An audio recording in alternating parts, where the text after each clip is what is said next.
Good evening to all of you. Good evening. Good evening, sir. Good evening. Attingal career guidance ബ്യൂറോയുടെ ICDS supervisor തസ്തികയിലേക്കുള്ള പരിശീലന പരിപാടിക്ക് ഏവർക്കും ഊഷ്മളമായ സ്വാഗതം. ഈ പരീക്ഷയുടെ സിലബസ് നിങ്ങൾ കണ്ടു കാണും. സിലബസിൽ പ്രധാനമായിട്ട് 4 കാര്യങ്ങളാണുള്ളത്. ഒന്ന്, പൊതുവിജ്ഞാനം. പൊതുവിജ്ഞാനത്തില് ചരിത്രം, ഭൂമിശാസ്ത്രം, ദരിദ്രശാസ്ത്രം, ഇന്ത്യൻ ഭരണഘടന, കേരളം, ഭരണവും ഭരണ സംവിധാനങ്ങളും, കല, കായികം, സാഹിത്യം, സംസ്കാരം, കമ്പ്യൂട്ടർ അടിസ്ഥാന വിവരങ്ങൾ, സുപ്രധാന നിയമങ്ങൾ, ഇത്രയും കാര്യങ്ങൾ, ഈ 8 കാര്യങ്ങളാണ് പൊതുവിജ്ഞാനത്തിൽ ജനറൽ നോളജിൽ ചോദിക്കുക. അതിനെ നീക്കി വെച്ചിട്ടുള്ള മാർക്ക് 30ആണ്. അടുത്തത് ആനുകാലിക വിഷയങ്ങൾ, കറണ്ട് അഫയേഴ്സ്. കറണ്ട് അഫയേഴ്സില് നീക്കി വെച്ചിട്ടുള്ളത് 10 മാർക്കാണ്. മൂന്നാമത് പ്രീ പ്രൈമറി അധ്യാപനം, pre primary education, pre primary teaching. അതിനാണ് ഏറ്റവും കൂടുതൽ മാർക്ക് ഈ തസ്തികയ്ക്കുള്ള പരീക്ഷയ്ക്കായിട്ട് നീക്കി വെച്ചിരിക്കുന്നത്. 40 മാർക്കാണ് ഇതിനുള്ളത്. നാലാമത് പഞ്ചായത്ത് രാജ്, പൊതുജനാരോഗ്യം, ക്ഷേമ സുരക്ഷിതത്വ പദ്ധതികൾ, അതിന് 20 മാർക്ക്. അങ്ങനെ 100 മാർക്കിലാണ് നമ്മുടെ പരീക്ഷ. 100 മാർക്കിലാണ് പരീക്ഷ നടക്കുന്നത്. അതില് 40 മാർക്കും പ്രീ പ്രൈമറി അധ്യാപനം ആണ്. ആ പ്രീ പ്രൈമറി അധ്യാപനത്തില് ഏറ്റവും പ്രധാനപ്പെട്ട ഭാഗം എന്ന് പറഞ്ഞാൽ സൈക്കോളജിയാണ്, മനഃശാസ്ത്രമാണ്. മാത്രമല്ല, നിങ്ങൾക്ക് ഒരു കാര്യം കൂടി ആമുഖമായിട്ട് നിങ്ങളെ അറിയിക്കാനുള്ളത്, ഈ സിലബസ് നോക്കിക്കഴിഞ്ഞാൽ ഒരു കാര്യം വ്യക്തമാകും. സൈക്കോളജി നന്നായിട്ട് പഠിച്ചാൽ ഈ ജോലി നേടിയെടുക്കാം. കാരണം സൈക്കോളജിക്ക് ആണ് കൂടുതൽ മാർക്ക് എന്നുള്ളത് കൊണ്ട് മാത്രമല്ല, സൈക്കോളജിക്ക് നിയതമായിട്ട് ഒരു ഏരിയ ഉണ്ട്. അത്രയും ഏരിയ പഠിച്ചാൽ മതി. അത്രയും ഏരിയ പഠിച്ചു കഴിഞ്ഞാൽ തീർച്ചയായിട്ടും സൈക്കോളജിക്ക് പൂർണ്ണമായിട്ട് മാർക്ക് മേടിക്കാം. അത് നിങ്ങളുടെ ജോലി സാധ്യത വർദ്ധിപ്പിക്കും, ജോലി ഉറപ്പാക്കും. ഇത്രയും ഒരു മുഖക്കുറിപ്പായിട്ട് പറഞ്ഞുകൊണ്ടാണ് സൈക്കോളജിയുടെ ക്ലാസ്സിലേക്ക് ഞാൻ കടക്കുന്നത്. എല്ലാവരും ബുക്കും പേനയും കരുതണം. പ്രധാനപ്പെട്ട കാര്യങ്ങൾ ഞാൻ പറയുന്നത് എഴുതിയെടുക്കുക തന്നെ വേണം. കാരണം ഇതിൽ നിന്നായിരിക്കും പരീക്ഷയ്ക്ക് ചോദ്യങ്ങൾ വരിക എന്നുള്ളത് കൊണ്ടാണ് ഞാൻ ആദ്യമായിട്ട് അത് പറയുന്നത്. അപ്പൊ എല്ലാവരും പറയുന്ന പ്രധാനപ്പെട്ട കാര്യങ്ങൾ, പ്രധാനപ്പെട്ട പോയിന്റ്സുകൾ എല്ലാവരും എഴുതിയെടുക്കണം. അതിൽ ആദ്യമായിട്ട് നമുക്ക് പഠിക്കാനുള്ള ഭാഗം, ഈ സൈക്കോളജിയിൽ 7 യൂണിറ്റുകളാണ് പഠിക്കാനുള്ളത്. 7 യൂണിറ്റുകൾ. ഒന്നാമത്തെ യൂണിറ്റ് എന്ന് പറഞ്ഞാൽ എഴുതിയെടുത്തോളുക, വിവിധ മനഃശാസ്ത്ര ശാഖകൾ. വിവിധ മനഃശാസ്ത്ര ശാഖകൾ. ഒന്നാമത്തെ യൂണിറ്റ് മാത്രമേ ഞാൻ ഇന്ന് പറയുന്നുള്ളൂ. 7 യൂണിറ്റ് ആണ് വിദ്യാഭ്യാസ മനഃശാസ്ത്രം, എഡ്യൂക്കേഷണൽ സൈക്കോളജിയിൽ പഠിക്കാനുള്ളത്.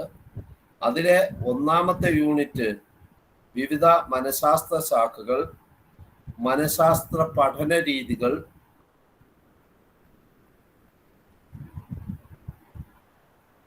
ഉപാധികൾ,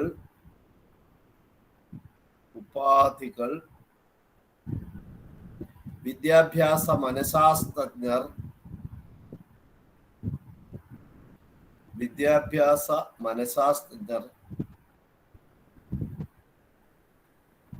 മനഃശാസ്ത്ര പഠനവുമായി ബന്ധപ്പെട്ട വാദങ്ങൾ,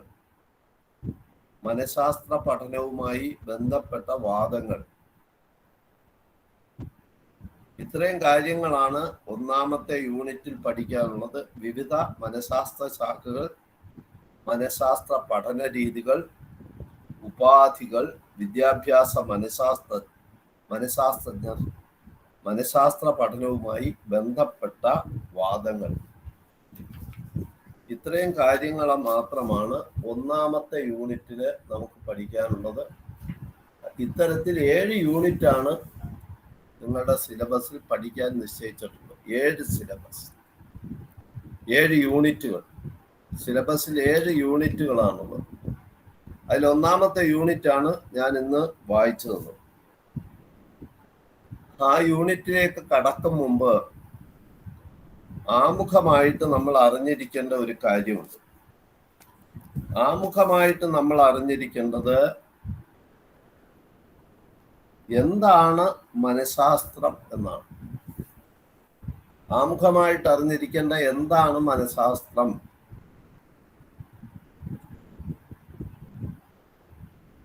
മനഃശാസ്ത്രം എന്ന് പറയുന്ന വാക്ക് സൈക്കോളജി, സൈക്കോളജി എന്ന ഇംഗ്ലീഷ് പദം, ഇംഗ്ലീഷ് വാക്കാണ് സൈക്കോളജി. അതിന്റെ മലയാളമാണ് മനഃശാസ്ത്രം. സൈക്കോളജി എന്നുള്ള English walk psyche and logos. Psyche എന്ന് പറഞ്ഞാൽ PSYCHE,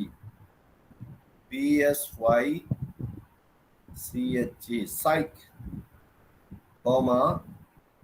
ലോഗോസ്, LOGOS, ലോഗോസ്.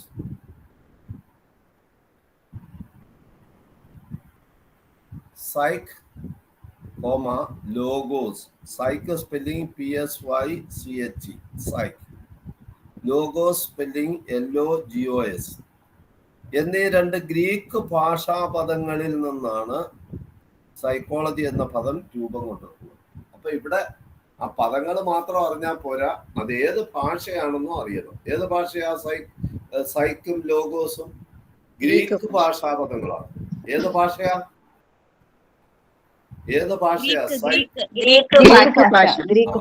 അത് പ്രത്യേകം ഓർക്കണം. ഗ്രീക്ക് ഭാഷയിലുള്ള ഏതൊക്കെയാ പദങ്ങൾ എന്ന് പറഞ്ഞേ?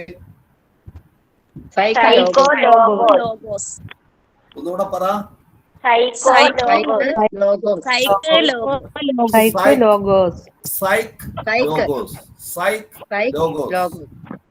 ഒന്നുകൂടെ പറഞ്ഞ എല്ലാവരും.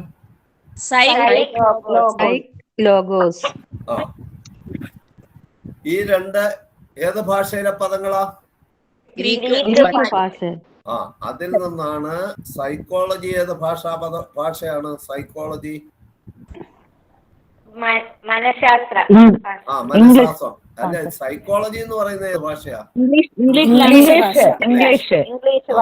സൈക്കോളജി എന്ന് പറയുന്ന ഇംഗ്ലീഷ് പദം ഉണ്ടായിട്ടുള്ളത് സൈക്ക്, ലോഗോസ് എന്നീ 2 ഗ്രീക്ക് ഭാഷാ പദങ്ങളിൽ നിന്നാണ്. ഇനി അതിന്റെ അർത്ഥമാണ് ഞാൻ പറയുന്നത്. സൈക്ക് എന്ന് പറഞ്ഞാൽ PSY, സൈക്ക് എന്ന് പറഞ്ഞാൽ ആത്മാവ് എന്നാണ് അർത്ഥം. PSYCHE, സൈക്ക് എന്ന് പറഞ്ഞാൽ ആ വാക്കിന്റെ അർത്ഥം ആത്മാവ് എന്നാണ്. ലോഗോസ്, LOGOS, ലോഗോസ് എന്ന വാക്കിന്റെ അർത്ഥം ശാസ്ത്രം എന്നാണ്. ഒരു സാമ്പ്രാണി കത്തിരിച്ചേട്ടാ തറയെ കിടക്കും എന്ന് പറഞ്ഞാൽ സൈക്ക് ആത്മാവ്, ലോഗോസ് ശാസ്ത്രം എന്ന് പറഞ്ഞാൽ തുടക്കത്തിൽ ആത്മാവിന്റെ ശാസ്ത്രമായാണ് സൈക്കോളജി കരുതിപ്പോകുന്നത്. സൈക്ക് എന്ന് പറഞ്ഞാൽ ആത്മാവ്, ലോഗോസ് ശാസ്ത്രം.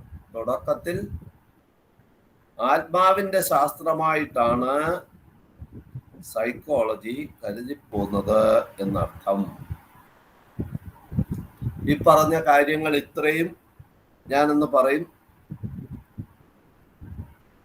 സൈക്കോളജി ഇംഗ്ലീഷാണ്, ഇംഗ്ലീഷ് വാക്കാണ് സൈക്കോളജി. ഇംഗ്ലീഷിലെ സൈക്കോളജി എന്നുള്ള പദം രൂപം കൊണ്ടിട്ടുള്ളത് ഗ്രീക്ക് പദത്തിൽ നിന്നാണ്. ഗ്രീക്കിലെ സൈക്ക്, PSYCHE, ലോഗോസ്, LOGOS എന്നീ രണ്ട് വാക്കുകൾ കൂടിച്ചേർന്നാണ് ഇംഗ്ലീഷിലെ സൈക്കോളജി എന്ന പദം രൂപം കൊണ്ടത്. സൈക്ക് എന്ന് പറഞ്ഞാൽ ആത്മാവ്, ലോഗോസ് എന്ന് പറഞ്ഞാൽ ശാസ്ത്രം. സൈക്ക് ലോഗോസ് രണ്ടും കൂടെ കൂട്ടിച്ചേർത്ത് പറയുമ്പോൾ ആത്മാവിന്റെ ശാസ്ത്രം. അപ്പൊ സൈക്കോളജി ആത്മാവിന്റെ ശാസ്ത്രം എന്ന അർത്ഥത്തിലാണ് തുടക്കത്തിൽ എല്ലാവരും കരുതിയിരുന്നത്. അങ്ങനെയാണ്. കാലാകാലങ്ങളിൽ ഈ പേരിന്റെ അർത്ഥം നിരവധി മാറ്റങ്ങൾക്ക് വിധേയമായി. ആദ്യം ആത്മാവിന്റെ ശാസ്ത്രമായിട്ടാണ് കരുതപ്പെടുന്നതെങ്കിലും പിന്നീടത് ഒരുപാട് മാറ്റങ്ങൾക്ക് വിധേയമായി. അടുത്ത മനസ്സിന്റെ ശാസ്ത്രമായി.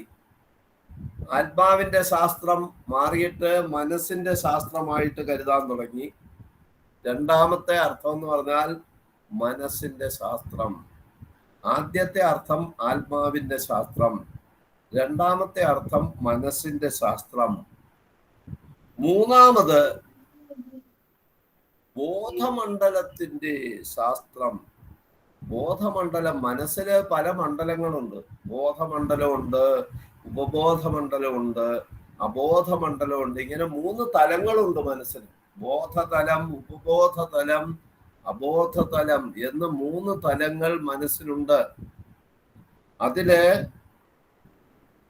ബോധതലത്തിന്റെ, ബോധമണ്ഡലത്തിന്റെ ശാസ്ത്രം ആയി സൈക്കോളജി അറിയാൻ തുടങ്ങി. കുറെ കാലം അങ്ങനെ പോയി. ബോധമണ്ഡലത്തിന്റെ ശാസ്ത്രമാണിത് എന്ന് ധരിച്ചു ആൾക്കാര്. അതിനും ശേഷം വ്യവഹാരത്തിന്റെ ശാസ്ത്രം. വ്യവഹാരം എന്ന് പറഞ്ഞാൽ ബിഹേവിയർ, സ്വഭാവം, വ്യവഹാരം. ബിഹേവിയറിന്റെ ശാസ്ത്രം, വ്യവഹാരത്തിന്റെ ശാസ്ത്രം എന്നിങ്ങനെ പല രീതിയിലും അതിനെ നിർവചിക്കുകയുണ്ടായി. ആധുനിക കാലത്ത് നിർവചനങ്ങളിൽ ഒടുവിലത്തേതിന് സാമാന്യമായ അംഗീകാരം ലഭിച്ചു. ഒടുവിലത്തേതെന്ന് പറഞ്ഞാൽ വ്യവഹാരത്തിന്റെ ശാസ്ത്രം. വ്യവഹാരത്തിന്റെ ശാസ്ത്രം, അതിനാണ് ഇന്ന് അംഗീകാരം ലഭിച്ചേക്കുന്നത്. ഞാൻ പറയുന്നത് നിങ്ങൾക്ക് മനസ്സിലാവുന്നുണ്ടോ? ഞാൻ ഇതുവരെ പറഞ്ഞ കാര്യങ്ങൾ ഒരിക്കൽ കൂടി പറയും. ശ്രദ്ധിച്ച് കേട്ടിരിക്കണം. ആവശ്യമുള്ളതൊക്കെ കുറിച്ചു വെക്കുകയും വേണം.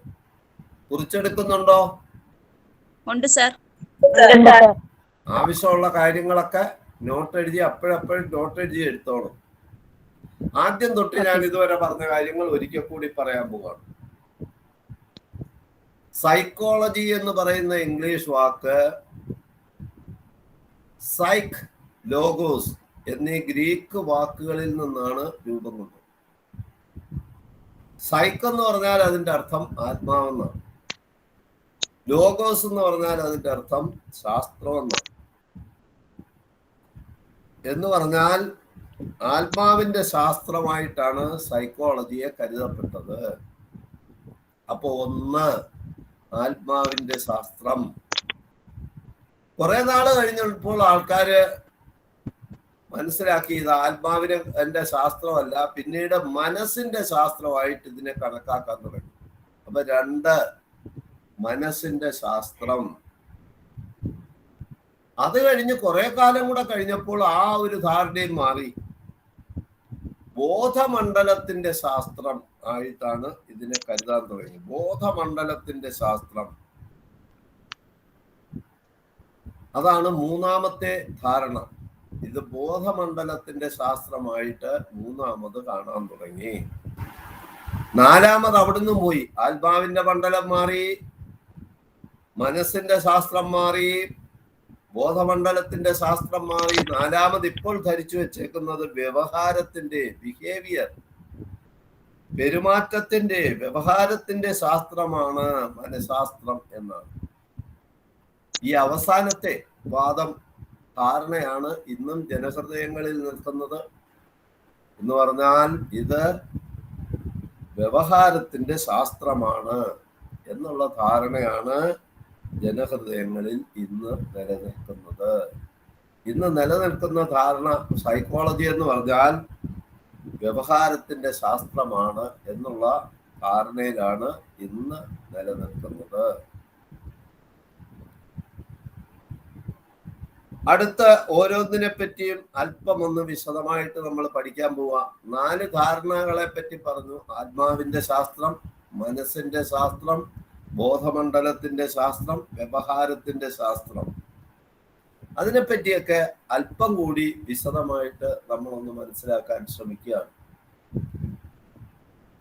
ഒന്ന്, സൈക്കോളജിന്റെ ആത്മാവിന്റെ ശാസ്ത്രം എന്ന നിലയിൽ ആദ്യം അതായിരുന്നല്ലോ.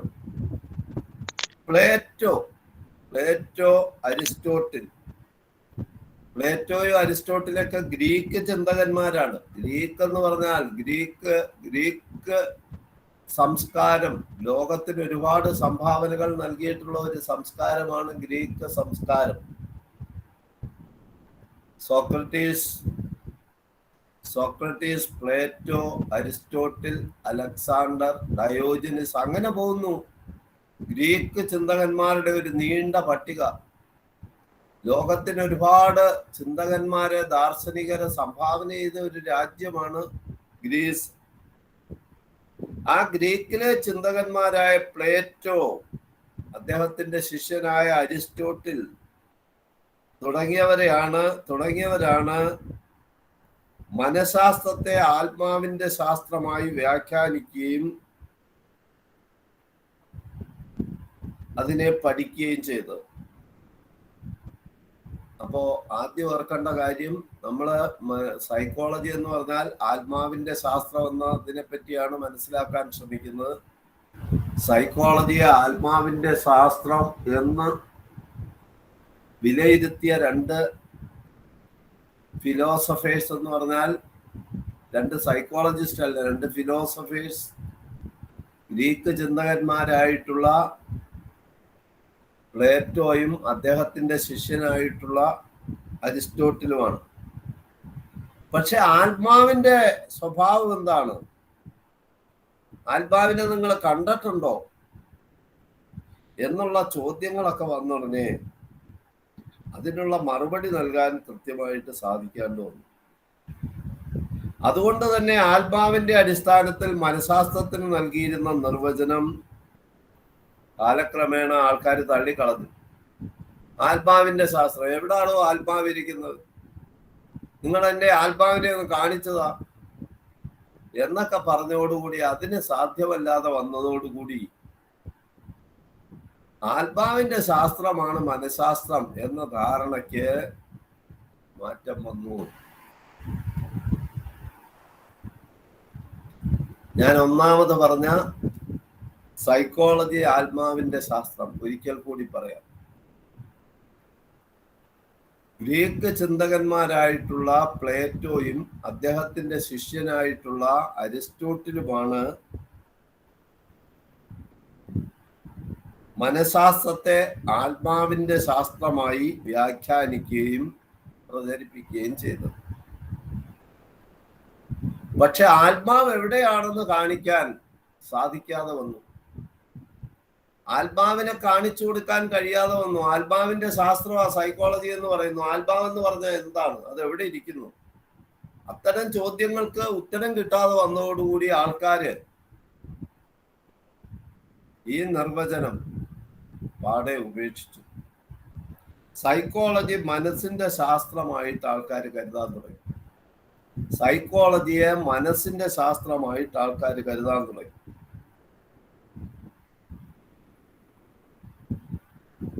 ജർമ്മൻ ദാർശനികനായ കാന്റ്, കാന്റ് എവിടുത്തുകാരനായിരുന്നു? ജർമ്മൻകാരൻ. ജർമ്മൻ ദാർശനിക, ജർമ്മൻ ഫിലോസഫറായ കാന്റ് ആയിരുന്നു മനഃശാസ്ത്രത്തെ മനസ്സിന്റെ ശാസ്ത്രമാണ് എന്ന് വാദിച്ചത്.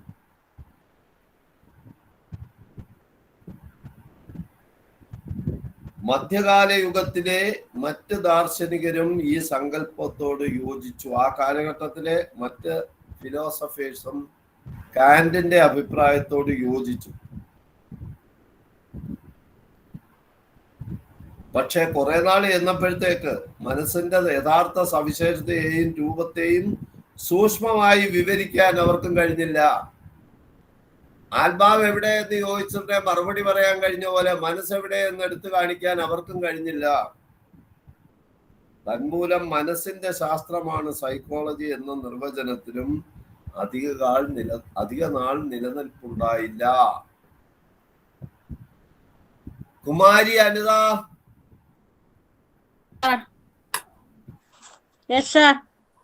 ആദ്യം പറഞ്ഞ സൈക്കോളജി ആത്മാവിന്റെ ശാസ്ത്രമാണെന്ന് പറഞ്ഞ ആരാ? അതിനെ പറ്റി കുമാരിക്ക് മനസ്സിലായെന്ന് പറഞ്ഞേ.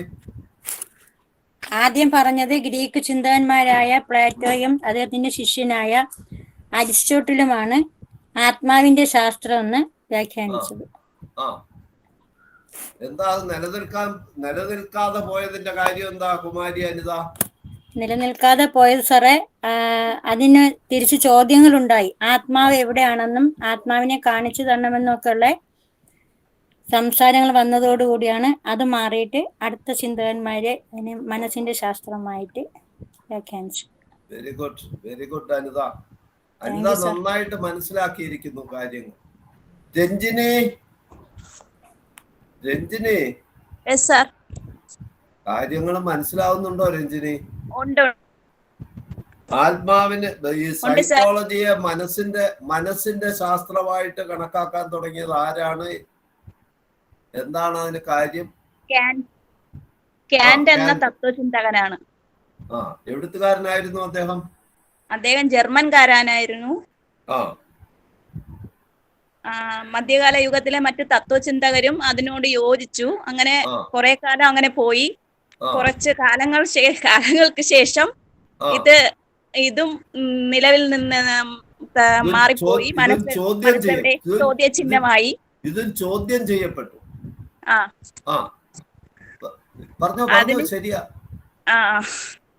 എന്നാൽ കാലങ്ങൾക്ക് ശേഷം ഇതിനും ഒരു ചോദ്യചിഹ്നം ഉണ്ടായി. മനസ്സ് എവിടെ എന്നൊക്കെ ചോദ്യം ഉണ്ടായി. അതോടെ അതിനും അതിന്റെ ശക്തിയും നഷ്ടപ്പെട്ടു. Very good Ranjini, very good. അപ്പൊ രണ്ട് കാര്യങ്ങൾ നമ്മൾ മനസ്സിലാക്കി. സൈക്കോളജി ആത്മാവിന്റെ ശാസ്ത്രം എന്ന് വാദിച്ചത് എവിടെ? ആര്? അത് നിലനിൽപ്പില്ലാതെ വന്നതിന്റെ കാരണം എന്താണ്? രണ്ടാമത് സൈക്കോളജിയെ മനസ്സിന്റെ ശാസ്ത്രം എന്ന് വാദിച്ചത് ആരാണ്? അതിന്റെ നിലനിൽപ്പില്ലാതെ വന്നതിന്റെ കാര്യം എന്താണ്? ഇനി സൈക്കോളജി ബോധമണ്ഡലത്തിന്റെ ശാസ്ത്രം എന്ന നിലയിൽ, സൈക്കോളജി ബോധമണ്ഡലത്തിന്റെ ശാസ്ത്രം എന്ന നിലയിൽ 19-ാം നൂറ്റാണ്ടിൽ വില്യം ജെയിംസ്, ആ പേര് വളരെ പ്രധാനപ്പെട്ടാണ്. വില്യം ഊണ്ട് എന്ന് പറഞ്ഞാൽ വിൽഹലം എന്നാണ് എഴുതുന്നത് കേട്ടോ. WILLHELM, Wilhelm. WUNDT, Wundt. Wilhelm എന്നാണ് എഴുതുന്നതെങ്കിലും വില്യം എന്നാണ് എന്റെ pronunciation. William WILLHELM,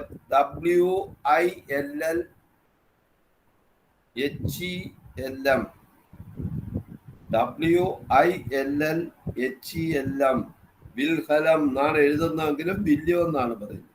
wound WUNDT, Wundt. WUNDT, wound.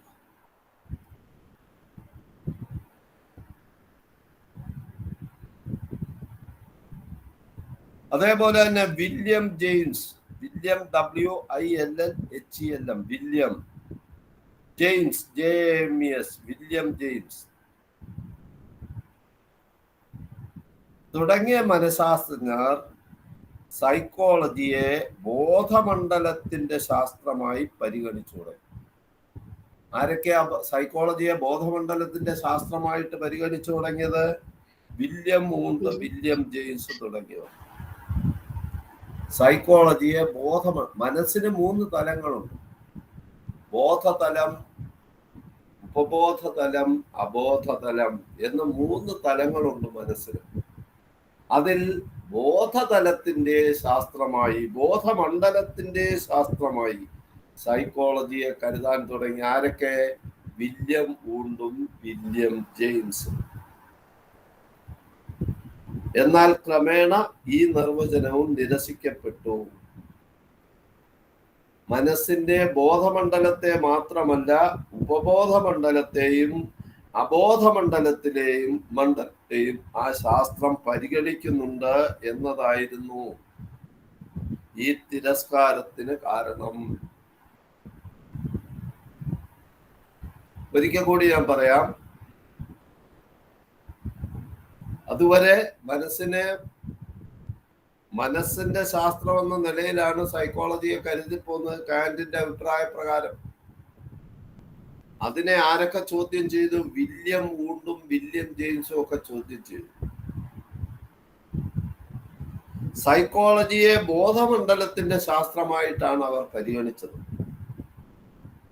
പക്ഷേ കാലക്രമേണ ഈ വാദഗതിയും പുറന്തള്ളപ്പെട്ടു. കാരണം മനസ്സെന്ന് പറഞ്ഞാൽ ബോധമണ്ഡലം മാത്രമല്ല, ഉപബോധമണ്ഡലവും ഉണ്ട്, അബോധമണ്ഡലവും ഉണ്ട്. അതുകൊണ്ട് ബോധമണ്ഡലത്തിന്റെ ശാസ്ത്രം എന്ന വാദഗതിക്ക് വളരെ കാലം പിടിച്ചു നിൽക്കാൻ കഴിഞ്ഞില്ല. റീജാമോൾ മനസ്സിലായോ? റീജാമോളെ മനസ്സിലായി സാറേ. ഒന്ന് പറഞ്ഞേ റീജാമോൾക്ക്. അതായത് പറയേണ്ട ഇതാണ്, സൈക്കോളജിയെ ബോധമണ്ഡലത്തിന്റെ ശാസ്ത്രം എന്ന നിലയിൽ. ബോധമണ്ഡലത്തിന്റെ ശാസ്ത്രം എന്ന് വില്യം വൂണ്ടും വില്യം ജെയിംസ് എന്ന രണ്ട് തത്വചിന്തകരാണ് മറ്റു രണ്ട് മനഃശാസ്ത്രത്തിന്റെ ശാസ്ത്രത്തെയും ആത്മാവിൻ ശാസ്ത്രത്തെയും വെല്ലുവിളിച്ചതുപോലെ തന്നെ ഈ രണ്ട് ശാസ്ത്രജ്ഞർ നിർവചനം ഈ ബോധമണ്ഡലത്തിന്റെ ശാസ്ത്രം എന്ന് നിർവചിക്കുകയുണ്ടായി. അതില് ബോധമണ്ഡലത്തെയും ഉപബോധമണ്ഡലത്തിലെയും അവബോധമണ്ഡലത്തെയും ഇത് ബാധിക്കുന്നു എന്ന് അതായത് കാരണമാണ് ഇത് തിരസ്കരിക്കുന്നതിന് കാരണമായത്. ഇങ്ങനെ പറയണം, മനസ്സിന് ബോധതലം മാത്രമല്ല ഉപബോധതലവും അബോധതലവുമുണ്ട്. അതിനെ ഒന്നും പരിഗണിക്കാതെ ബോധമണ്ഡലത്തിന്റെ ശാസ്ത്രം എന്നുള്ള വാദത്തെ, അതുകൊണ്ടാണ് അതിന് നിലനിൽപ്പില്ലാതെ വന്നത്. പിന്നെ റീജമോൾ ഒരു പ്രധാനപ്പെട്ട കാര്യം, റീജമോൾ മാത്രമല്ല എല്ലാവരും അത് മനസ്സിലാക്കേണ്ട പ്രധാനപ്പെട്ട ഒരു കാര്യം, നമ്മൾ ആദ്യം മനസ്സിന്റെ ആത്മാവിന്റെ ശാസ്ത്രമാണ് മനസ്സ് എന്ന് കരുതിയ മനഃശാസ്ത്രം എന്ന് വാദിച്ച പ്ലേറ്റോയും അദ്ദേഹത്തിന്റെ ശിഷ്യനായിട്ടുള്ള അരിസ്റ്റോട്ടിലും ഫിലോസഫേഴ്സ് ആയിരുന്നു. അവരുടെ തത്വചിന്തകരായിരുന്നു. അവരുടെ വാദത്തെ പുറന്തള്ളിയ കാന്റ് എന്ന് പറയുന്ന ജർമ്മൻ മനഃശാസ്ത്രജ്ഞനും ഫിലോസഫർ, ജർമ്മൻകാരനായ കാന്റും ഫിലോസഫർ ആയിരുന്നു, മനഃശാസ്ത്രജ്ഞനായിരുന്നില്ല ഇവരൊന്നും. മനസ്സിലായോ? അതായത് പ്ലേറ്റോയും അരിസ്റ്റോട്ടിലും ഗ്രീക്ക് ചിന്തകന്മാരായിരുന്നു, ഫിലോസഫേഴ്സ് ആയിരുന്നു. അതുപോലെ തന്നെ ജർമ്മൻകാരനായ കാന്റും ഫിലോസഫർ ആയിരുന്നു. പക്ഷേ വില്യം ജെയിംസും വില്യം വൂണ്ടും ഫിലോസഫേഴ്സ് ആയിരുന്നില്ല, സൈക്കോളജിസ്റ്റ് ആയിരുന്നു. മനഃശാസ്ത്രജ്ഞന്മാരായിരുന്നു അവർ. മനസ്സിലായി സർ. അത് പ്രത്യേകം ഓർക്കണം. അത് വളരെ വേറിട്ട് നിൽക്കുന്ന ഒരു കാഴ്ചയാണ്. അതുവരെ ഫിലോസഫേഴ്സ് ആയിരുന്നു ഇതിന് നിർവചനങ്ങളൊക്കെ നൽകിയെങ്കിൽ വില്യം ജെയിംസും വില്യം വൂണ്ടും സൈക്കോളജിസ്റ്റ് ആയിരുന്നു. ആ സൈക്കോളജിസ്റ്റ് ആണ് ബോധമണ്ഡലത്തിന്റെ ശാസ്ത്രം എന്നതിനെ ചിത്രീകരിച്ചത്.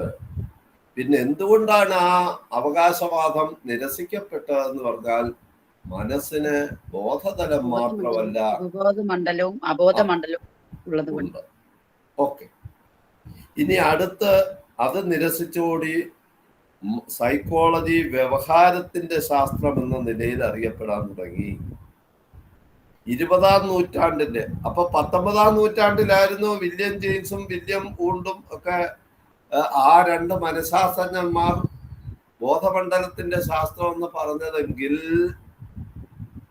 20-ാം നൂറ്റാണ്ടിൽ വ്യവഹാരത്തിന്റെ വാദമെന്ന് സൈക്കോളജിയെ നിർവചിക്കാൻ തുടങ്ങി.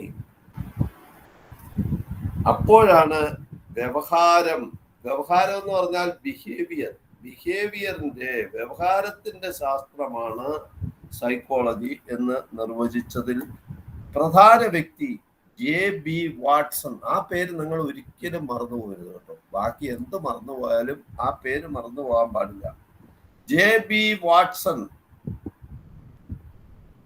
അദ്ദേഹമാണ് വ്യവഹാരത്തിന്റെ ശാസ്ത്രമാണ് സൈക്കോളജി എന്ന ആശയം പ്രചരിപ്പിച്ചത്. JB വാട്സണാണ്. ബോധപൂർണവും അബോധവുമായ ആന്തരിക പ്രേരകങ്ങളുടെ പരിണത പ്രഭാവമാണ് വ്യവഹാരം.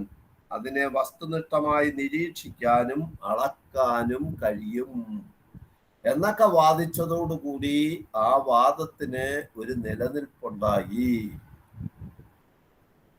മനസ്സിലായല്ലോ? ഒരിക്കൽ കൂടി പറയാം. അവസാനം 19-ാം നൂറ്റാണ്ടിന്റെ മനഃശാസ്ത്രജ്ഞരായ വില്യം വൂണ്ടും വില്യം ജെയിംസും ബോധമണ്ഡലത്തിന്റെ ശാസ്ത്രമെന്ന് സൈക്കോളജിയെ നിർവചിച്ചു. പക്ഷെ ബോധമണ്ഡലം മാത്രമല്ല, മനസ്സിന് അബോധതലവും ഉപബോധതലവും ഉണ്ട്. അതുകൊണ്ട് തന്നെ ആ വാദഗതിയെ നിരസിക്കപ്പെട്ടു. അതിനുശേഷം 20-ാം നൂറ്റാണ്ടിൽ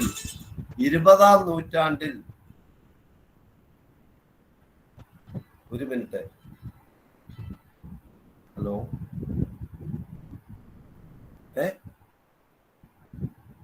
കേൾക്കുന്നില്ല?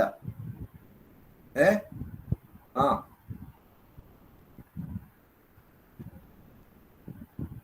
വേഗം പറ, ഞാൻ ക്ലാസ്സിലാ. പറ.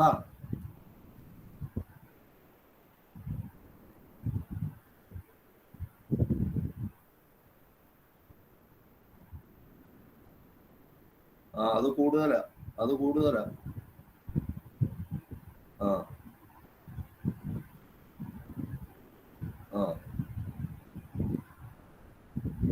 ശരി, ഓക്കെ.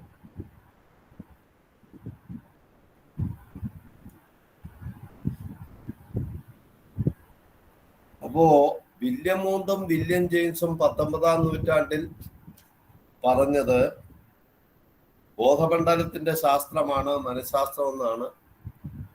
പക്ഷെ മനസ്സിന് ബോധതലം മാത്രമല്ല, ഉപബോധതലവും അബോധതലവും ഉണ്ട്. അതിനെ പരിഗണിക്കാത്ത മനഃശാസ്ത്രം എന്നുള്ള തരത്തിൽ അതിന് അധികകാലം നിലനിൽപ്പുണ്ടായില്ല. അങ്ങനെ ഇരിക്കെയാണ് 20-ാം നൂറ്റാണ്ടിൽ മനഃശാസ്ത്രത്തിന്റെ വ്യവഹാരത്തിന്റെ വാദം എന്ന് വിശേഷിപ്പിച്ചു. ആര്? JB Watson. മാത്രമല്ല, ഈ വ്യവഹാരം വസ്തുനിഷ്ഠമായിട്ട്, മനുഷ്യന്റെ സ്വഭാവമേ വസ്തുനിഷ്ഠമായിട്ട് നിരീക്ഷിക്കാനും അളക്കാനും കഴിയും. വ്യക്തികളുടെ സ്വഭാവം നിരീക്ഷിക്കാൻ കഴിയും, അളക്കാനും കഴിയും എന്നുള്ളത് കൊണ്ട് JB വാട്സന്റെ ആ നിഗമനം ലോകം അംഗീകരിച്ചു കഴിഞ്ഞു. ശ്രീലത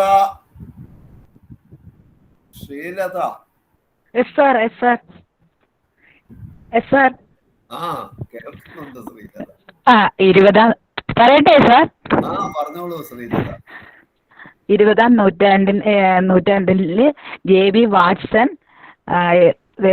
മനഃശാസ്ത്രത്തെ വ്യവഹാരത്തിന്റെ ശാസ്ത്രമായി പരിഗണിക്കുകയുണ്ടായി. വ്യവഹാരം എന്നത് വസ്തുനിഷ്ഠമായി അളക്കാനും നിരീക്ഷിക്കാനും സാധിക്കുന്നത് കൊണ്ട് ഈ വാദഗതി നിലനിൽക്കുന്നു. Very good Sreelatha. Thank you sir. ഇനി അടുത്ത് പറയുന്നത് സൈക്കോളജി എന്ന ആശയത്തിന്റെ നിർവചനത്തിൽ വന്നു ചേർന്ന മാറ്റങ്ങളെ. ഇപ്പൊ സൈക്കോളജി ആത്മാവിന്റെ ശാസ്ത്രം, മനസ്സിന്റെ ശാസ്ത്രം, ബോധമണ്ഡലത്തിന്റെ ശാസ്ത്രം, വ്യവഹാരത്തിന്റെ ശാസ്ത്രം, ഇങ്ങനെ 4 വ്യത്യസ്ത മാറ്റങ്ങൾ വന്നു മനഃശാസ്ത്രത്തിന്. ആ മാറ്റങ്ങളെ ഫലിത രൂപത്തിൽ ഒരു സൈക്കോളജിസ്റ്റ് വിവരിക്കുകയുണ്ടായി.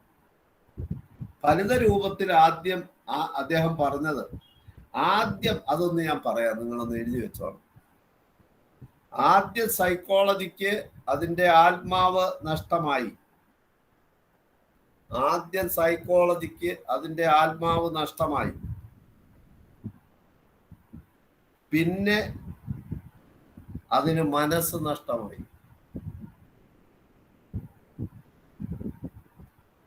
പിന്നെ അതിന് ബോധം നഷ്ടപ്പെട്ടു.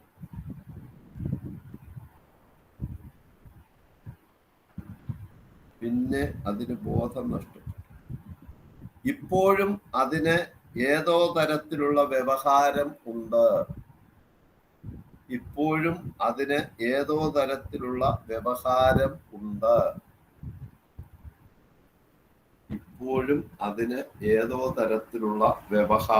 ഉണ്ട്.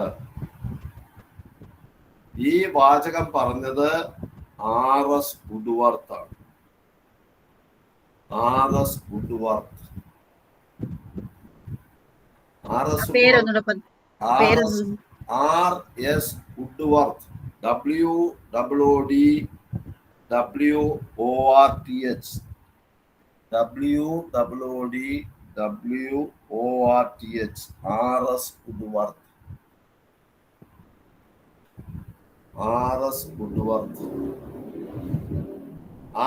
വുഡ്വർത്ത് ആണ്.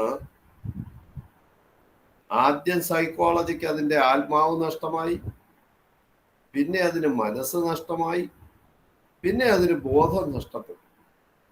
ഇപ്പോഴും അതിന് ഏതോ തരത്തിലുള്ള വ്യവഹാരം ഉണ്ട് എന്ന വാചകം സൈക്കോളജിയെ പറ്റി ഒരു ഫലിത രൂപത്തിൽ അവതരിപ്പിച്ചത് ആരാണ്? R.S. വുഡ്വർത്ത്. ഓക്കെ, ഇത്രയും കാര്യങ്ങളാണ് നമ്മൾ അതിൽ അറിഞ്ഞിരിക്കേണ്ടത്. അതായത് മനഃശാസ്ത്രം എന്നാൽ എന്ത് എന്നുള്ള ചോദ്യത്തിന്റെ ഉത്തരമായിട്ട് അറിഞ്ഞിരിക്കേണ്ട കാര്യങ്ങൾ ഇത്രയും കാര്യങ്ങളാകുന്നു.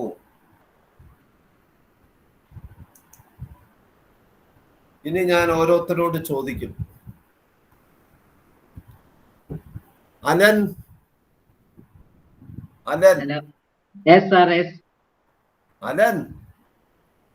ഉണ്ട്. സൈക്കോളജി എന്ന പദം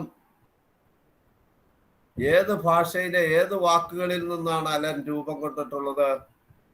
ഗ്രീക്ക് ഭാഷയിലെ സൈക്, ലോഗോസ് എന്നീ പദങ്ങളിൽ നിന്ന്. എന്താ അതിന്റെ അർത്ഥം?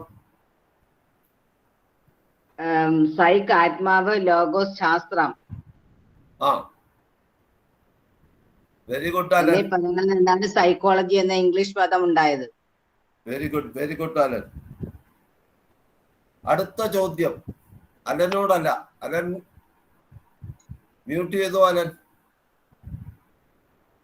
അടുത്ത ചോദ്യം, സൈക്കോളജി ആത്മാവിന്റെ ശാസ്ത്രം എന്ന നിലയിൽ അവതരിപ്പിച്ചത് ആര്? ആവണി? Yes sir. പ്ലേറ്റോയും അരിസ്റ്റോട്ടിൽ ഗ്രീക്ക് ചിന്തകന്മാരാണ് സൈക്കോളജിയെ ആത്മാവിന്റെ ശാസ്ത്രം എന്ന് വിലയിരുത്തിയത്. എന്താ ആ വാദഗതി പൊളിഞ്ഞു പോകാൻ കാര്യം എന്താ ആവണി? ആ വാദം നിലനിൽക്കാതെ വന്നതിന്റെ കാര്യം എന്താ ആവണി?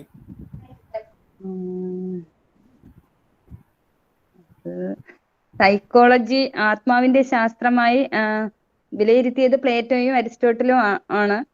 പിന്നെ ആത്മാവ് എവിടെ മനസ്സ് ഉണ്ടെന്നോ അത് എവിടെയാണെന്ന് കാണിച്ചു കൊടുക്കാൻ പറ്റാത്ത ഒരു സാഹചര്യത്തിൽ. Very good Avani. ആത്മാവിനെ കാണിച്ചു കൊടുക്കാൻ സാധിക്കാതെ വന്നതോടുകൂടിയാണ് മനഃശാസ്ത്രം ആത്മാവിന്റെ ശാസ്ത്രം എന്നുള്ള ആ വാദഗതി പൊളിഞ്ഞു പോയത്. അടുത്ത സൈക്കോളജിയെ മനസ്സിന്റെ ശാസ്ത്രമായിട്ട് കരുതിയത് Bindu R. Bindu R.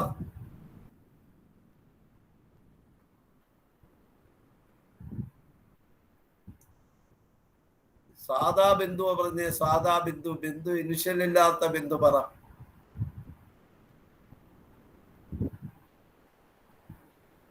Devipriya. Hello sir.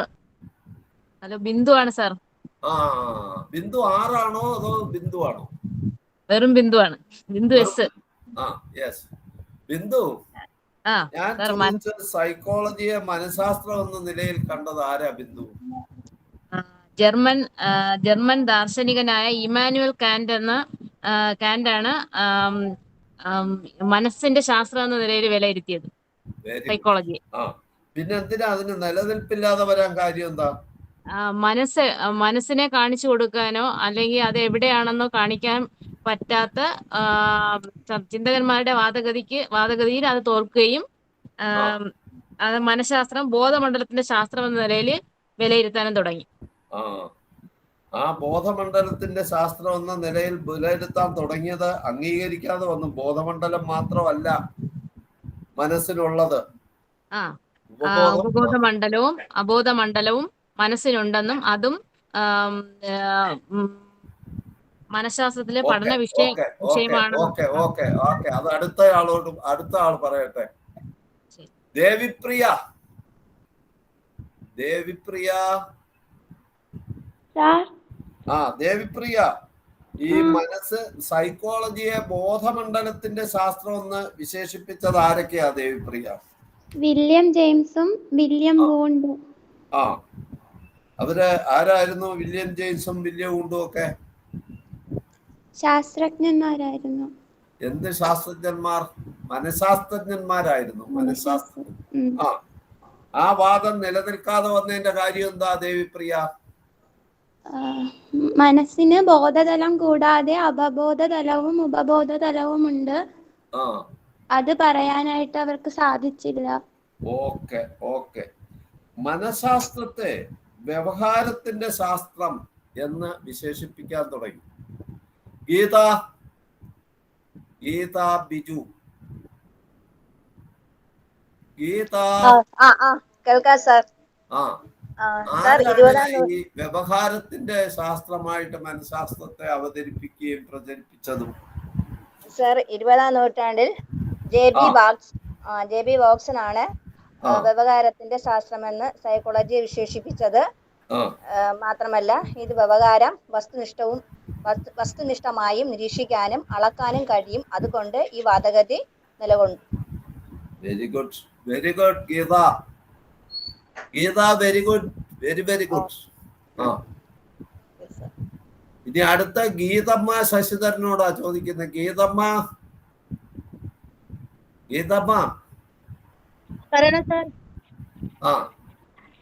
Geethamma, ഈ സൈക്കോളജിയുടെ ഈ കൂടുവെട്ടുള്ള കൂടുമാറ്റത്തെ പരിഹസിച്ചുകൊണ്ട് ഒരാൾ ഒരു വാചകം പറഞ്ഞല്ലോ, അതെന്താ ഗീതമ്മ?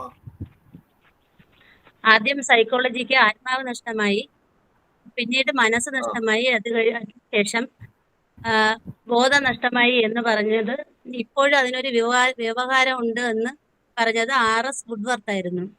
Very good. അപ്പൊ സൈക്കോളജിയുടെ അർത്ഥം, നമ്മള് സൈക്കോളജി എന്നാൽ എന്ത് എന്നുള്ളതാണ് നമ്മൾ ഇതുവരെ ചർച്ച ചെയ്തത്. നിങ്ങൾക്ക് ഒരുവിധം കാര്യങ്ങൾ മനസ്സിലായിട്ടുണ്ടാകും എന്ന് ഞാൻ ധരിച്ചോട്ടെ.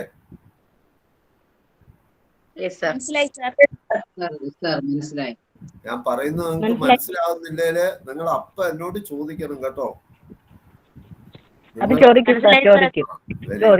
വെരി ഞാൻ അടുത്ത് പറയാൻ പോകുന്ന സൈക്കോളജിയുടെ ഡെഫിനിഷൻസ് ആണ്. മനഃശാസ്ത്രത്തിന്റെ നിർവചനങ്ങൾ.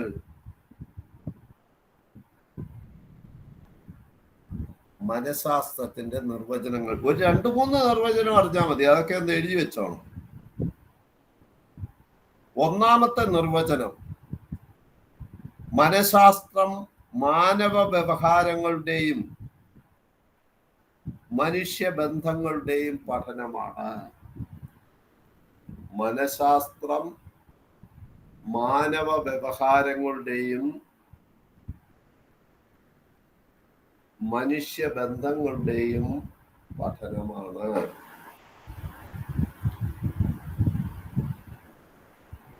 എന്നഭിപ്രായപ്പെട്ടത് ക്രോ ആണ്.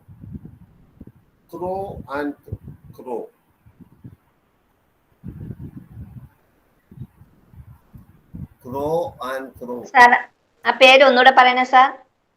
ക്രോ ആൻഡ് ക്രോ.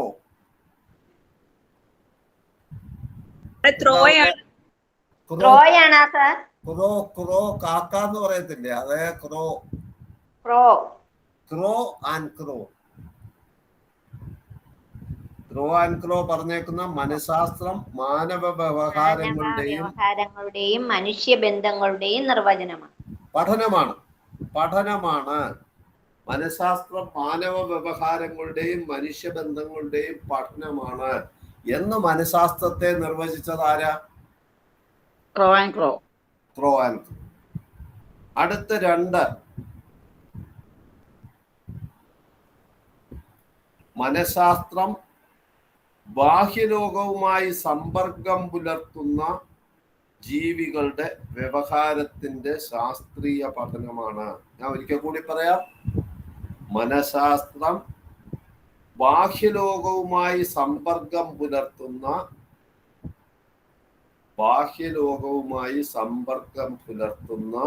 ജീവികളുടെ വ്യവഹാരത്തിന്റെ ശാസ്ത്രീയ പഠനമാണ്. മനഃശാസ്ത്രം ബാഹ്യലോകവുമായി സമ്പർക്കം പുലർത്തുന്ന ജീവികളുടെ വ്യവഹാരത്തിന്റെ ശാസ്ത്രീയ പഠനമാണ്. ആ നിർവചനം നൽകിയതായിട്ട് കർട്ട് കോഫ്ക എന്ന് പറയുന്ന മനഃശാസ്ത്രജ്ഞനാണ്. പേര് ഒന്നുകൂടെ പറയാമോ sir? Kurt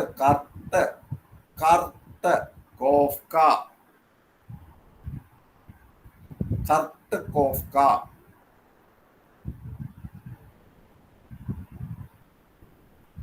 Kurt of car എന്നാണോ?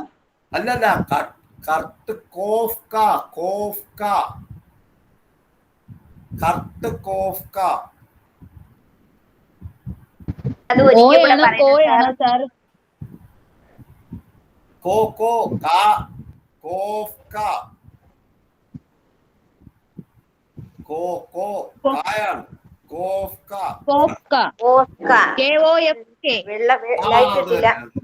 അത് തന്നെ.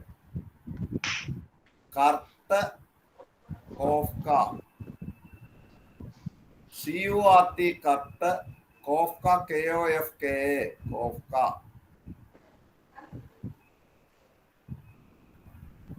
എഴുതിയോ എല്ലാരും? അടുത്ത 3ാമത്തെ നിർവചനം. മനഃശാസ്ത്രം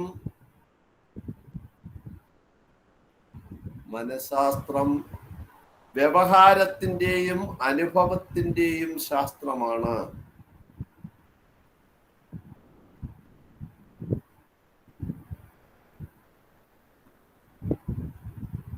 മനഃശാസ്ത്രം വ്യവഹാരത്തിന്റെയും അനുഭവത്തിന്റെയും ശാസ്ത്രമാണ്.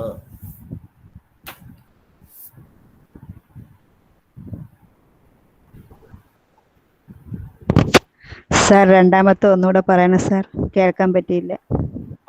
രണ്ടാമത്തെ ഒന്നുകൂടെ പറയാം. മനഃശാസ്ത്രം രണ്ടാമത്താ പറയുന്നത് കേട്ടോ. മനഃശാസ്ത്രം ബാഹ്യലോകവുമായി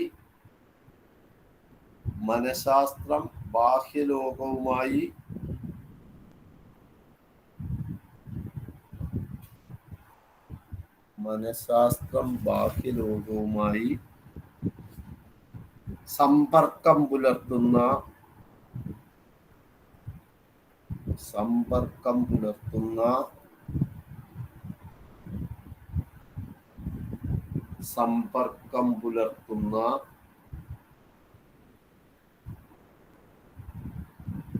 ജീവികളുടെ വ്യവഹാരത്തിന്റെ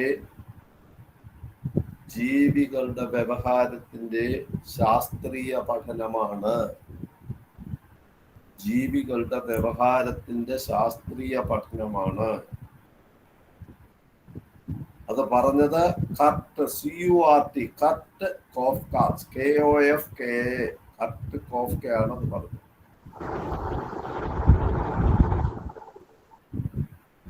ജീന ഓക്കെ സർ, മനസ്സിലായി സർ. അടുത്തത് 3 മനഃശാസ്ത്രം വ്യവഹാരത്തിന്റെയും അനുഭവത്തിന്റെയും ശാസ്ത്രമാണ്. മനഃശാസ്ത്രം വ്യവഹാരത്തിന്റെയും അനുഭവത്തിന്റെയും ശാസ്ത്രമാണ്.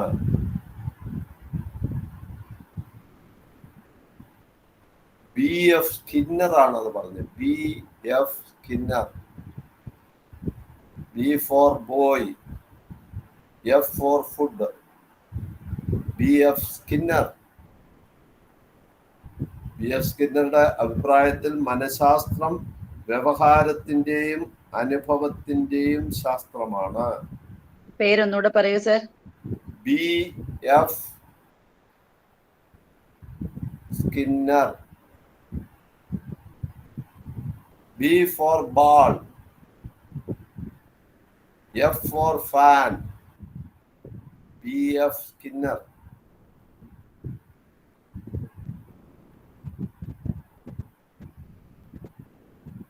ജലജ.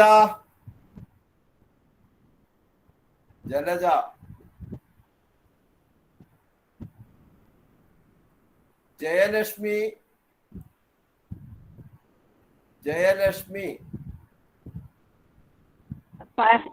പറയണ സാർ.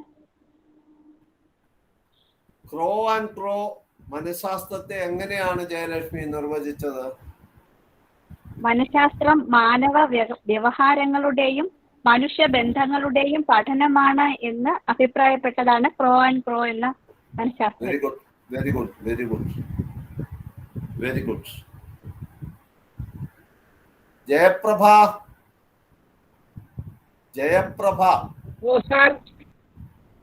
ജയപ്രഭ. ഈ കർട്ട് കോഫ്കോ മനഃശാസ്ത്രത്തെ എങ്ങനെയാ നിർവചിച്ചത് ജയപ്രഭ? മനഃശാസ്ത്രം ബാഹ്യലോകവുമായി സമ്പർക്കം പുലർത്തുന്ന ജീവികളുടെ വ്യവഹാരത്തിന്റെ ശാസ്ത്രീയ പഠനമാണ്. Very good. Okay Jayaprabha, correct, exactly correct. Jeena. Okay sir. Jeena, ഈ B.F. സ്കിന്നർ മനഃശാസ്ത്രത്തെ നിർവചിക്കുന്നുണ്ടായല്ലോ. B.F. സ്കിന്നർ എങ്ങനെയാ അദ്ദേഹം മനഃശാസ്ത്രത്തെ നിർവചിച്ചത്?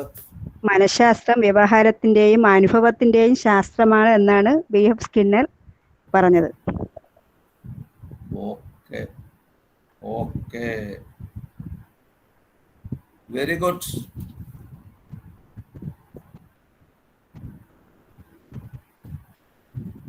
ഓക്കെ, അപ്പോ ഒരു ഭാഗം നമ്മൾ പഠിച്ചു. നമ്മൾ 2 കാര്യങ്ങളാണ് ഇതുവരെ പഠിച്ചത്.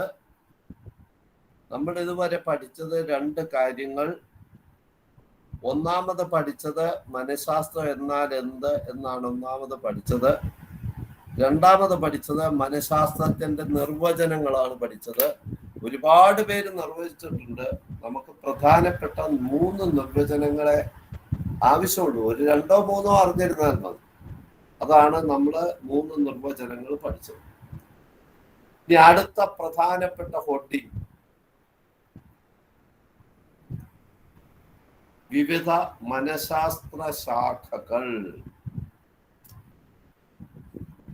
വിവിധ മനഃശാസ്ത്ര ശാഖകൾ.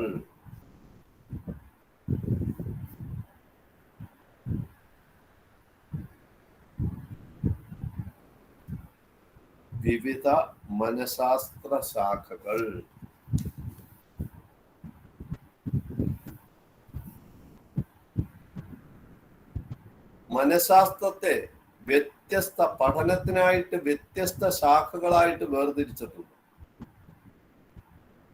അത് പ്രധാനമായിട്ട് 2ആയിട്ടാണ് വേർതിരിച്ചേക്കുന്നത്. പ്രധാനമായിട്ട് മനഃശാസ്ത്രം 2ആയിട്ട് തരംതിരിക്കുന്നു.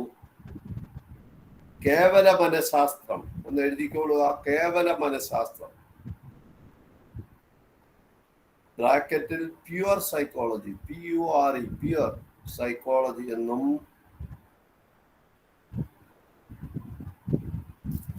പ്രയുക്ത മനഃശാസ്ത്രം അഥവാ അപ്ലൈഡ് സൈക്കോളജി എന്ന് 2ആയിട്ട് തരംതിരിക്കുന്നു. അപ്ലൈഡ് സൈക്കോളജി, കേവല മനഃശാസ്ത്രം അഥവാ പ്യുവർ സൈക്കോളജി, പ്രയുക്ത മനഃശാസ്ത്രം അഥവാ അപ്ലൈഡ് സൈക്കോളജി. ഇത്തരത്തിൽ മനഃശാസ്ത്രത്തെ രണ്ടായിട്ട് തരംതിരിക്കുന്നു. കേവല മനഃശാസ്ത്രം എന്നും പ്രയുക്ത മനഃശാസ്ത്രം എന്നും.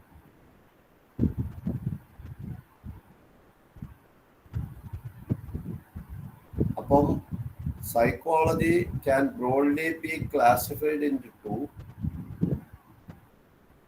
pure psychology അഥവാ കേവല മനഃശാസ്ത്രം എന്നും അപ്ലൈഡ് സൈക്കോളജി അഥവാ പ്രയുക്ത മനഃശാസ്ത്രം എന്നും രണ്ടായിട്ട് തരംതിരിക്കാം. ലതാ രാമേന്ദ്രൻ. ലത. ഹായ് സാർ, പറയണം സാർ. വ്യത്യസ്ത മനഃശാസ്ത്ര ശാഖകളിൽ മനഃശാസ്ത്രത്തെ പൊതുവെ രണ്ടായിട്ട് ബ്രോഡ്ലി ക്ലാസിഫൈഡ് ഇൻടു ടു. ഏതൊക്കെയാ ലതാ അത്? സാർ, ഒന്ന് കേവല മനഃശാസ്ത്രം എന്നും പ്രയുക്ത മനഃശാസ്ത്രം എന്നും രണ്ടായി തിരിച്ചിരിക്കുന്നു. കേവല മനഃശാസ്ത്രത്തിന്റെ ഇംഗ്ലീഷ് എന്താ? അതെനിക്ക് കിട്ടിയില്ല സാർ, അത് സാറിനോട് ചോദിക്കാതിരുന്നപ്പോഴാണ് സാർ എന്നെ വിളിച്ചത്. Pure psychology, PURE, pure psychology. പ്രയുക്ത മനഃശാസ്ത്രം അപ്ലൈഡ് സൈക്കോളജി. അതെ അതെ, പ്യുവർ സൈക്കോളജി ഇടുന്നും അപ്ലൈഡ് സൈക്കോളജി ഇടും. Okay Latha, thank you sir. ഇനി ഞാൻ പറയുന്നത് കേവല മനഃശാസ്ത്രത്തിൽ ഏതെല്ലാം ബ്രാഞ്ചസ് ആണ് കേവല മനഃശാസ്ത്രത്തിലുള്ളത്. ഇതുവരെ പറഞ്ഞത് psychology can broadly classified into two. ഏതൊക്കെ? കേവല മനഃശാസ്ത്രം എന്നും പ്രയുക്ത മനഃശാസ്ത്രം എന്നും. പ്യുവർ സൈക്കോളജി എന്നും അപ്ലൈഡ് സൈക്കോളജി എന്നും രണ്ടായിട്ട് തരംതിരിച്ചിരിക്കുന്നു മനഃശാസ്ത്രത്തെ. ഇനി കേവല മനഃശാസ്ത്രത്തിൽ ഏതെല്ലാം ബ്രാഞ്ചസ് ആണുള്ളത്, പ്രയുക്ത മനഃശാസ്ത്രത്തിൽ ഏതെല്ലാം ബ്രാഞ്ചസ് ആണുള്ളത് എന്നുള്ള കാര്യമാണ് ഇനി പറയാൻ പോകുന്നത്.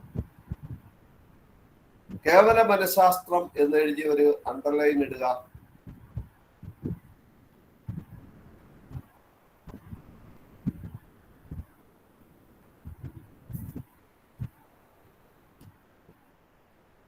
ഒന്ന്, അതിനടിയിൽ എഴുതേണ്ട കാര്യങ്ങളാണ് ഞാൻ പറയുന്നത്. ഒന്ന്, സാമൂഹ്യ മനഃശാസ്ത്രം.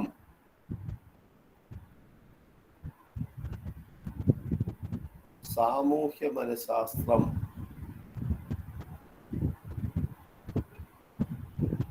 ബ്രാക്കറ്റിൽ സോഷ്യൽ സൈക്കോളജി. സാമൂഹ്യ മനഃശാസ്ത്രം അഥവാ സോഷ്യൽ സൈക്കോളജി.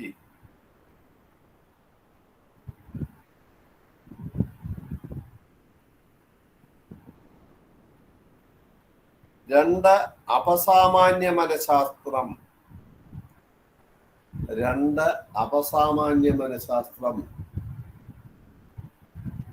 ബ്രാക്കറ്റിൽ അബ്നോർമൽ സൈക്കോളജി. രണ്ട്, അബ്നോർമൽ സൈക്കോളജി, അപസാമാന്യ മനഃശാസ്ത്രം അഥവാ abnormal psychology.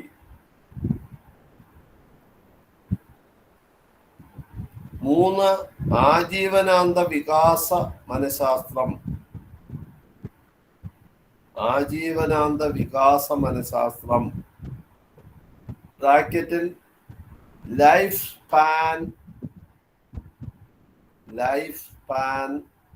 And developmental psychology. Life span and developmental psychology.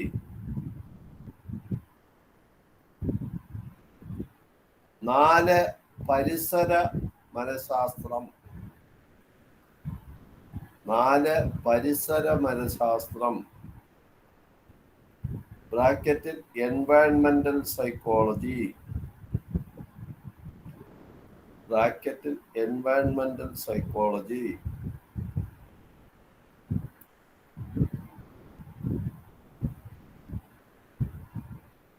അഞ്ച്, ശിശു മനഃശാസ്ത്രം. സാർ, പരിസര മനഃശാസ്ത്രത്തിന്റെ ഇംഗ്ലീഷ് ഒന്നുകൂടെ പറഞ്ഞു തരണം സാർ. എൻവയൺമെന്റൽ സൈക്കോളജി. എൻവയൺമെന്റൽ mind psychology. കണ്ടോ, ജയപ്രഭ ചോദിച്ച പോലെ അറിഞ്ഞുകൂടാതെ വരികയാണെങ്കിൽ, കേൾക്കാതെ വരുവാണെങ്കിൽ അപ്പ ചോദിക്കണം കേട്ടോ. പിന്നത്തേക്ക് വെക്കണ്ട, അപ്പ ചോദിച്ചേക്കണം. സാർ മൂന്നാമത്തെ ഒന്ന് പറയോ? മൂന്നാമത്തത് ആജീവനാന്ത വികാസ മനഃശാസ്ത്രം. ബ്രാക്കറ്റിൽ life span and developmental psychology. Life span and developmental psychology. നാലാമത്തത് പരിസര മനഃശാസ്ത്രം. ബ്രാക്കറ്റിൽ എൻവയൺമെന്റൽ സൈക്കോളജി. 5 ശിശു മനഃശാസ്ത്രം, ചൈൽഡ് സൈക്കോളജി. ശിശു മനഃശാസ്ത്രം അഥവാ ചൈൽഡ് സൈക്കോളജി. 6 താരതമ്യ മനഃശാസ്ത്രം. 6 താരതമ്യ മനഃശാസ്ത്രം അഥവാ കമ്പാരറ്റീവ് സൈക്കോളജി. 6 താരതമ്യ മനഃശാസ്ത്രം അഥവാ കമ്പാരറ്റീവ് സൈക്കോളജി. 7 ശാരീരിക മനഃശാസ്ത്രം. ഒന്നുകൂടി പറയണം സർ. 6 താരതമ്യ മനഃശാസ്ത്രം. താരതമ്യ മനഃശാസ്ത്രം കമ്പാരറ്റീവ് സൈക്കോളജി. 7 ശാരീരിക മനഃശാസ്ത്രം അഥവാ ഫിസിയോളജിക്കൽ സൈക്കോളജി. Physiological psychology. 8 സാമാന്യ മനഃശാസ്ത്രം. General psychology.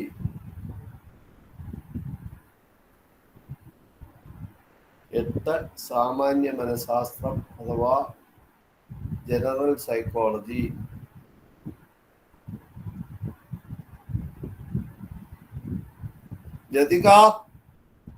Lathika Prasad. Hello sir.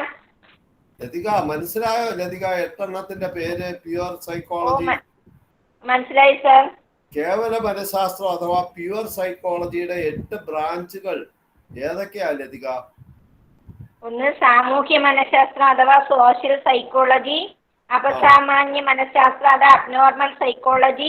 ആജീവനാന്ത വികാസ മനഃശാസ്ത്രം അത് life span and developmental psychology. പരിസര മനഃശാസ്ത്രം അഥവാ എൻവയോൺമെന്റ് സൈക്കോളജി. ശിശു മനഃശാസ്ത്രം അഥവാ ചൈൽഡ് സൈക്കോളജി. താരതമ്യ മനഃശാസ്ത്രം അഥവാ കമ്പാരിറ്റീവ് സൈക്കോളജി. ശാരീരിക മനഃശാസ്ത്രം അഥവാ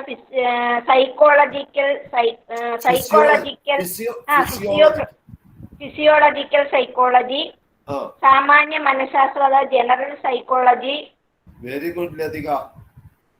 very good Lathika. Congratulations Lathika.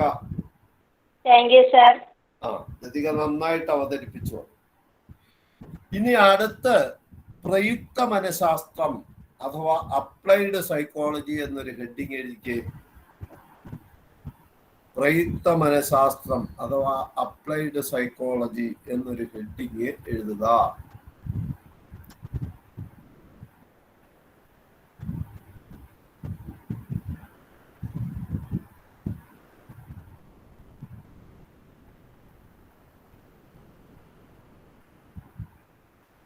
എഴുതിയോ?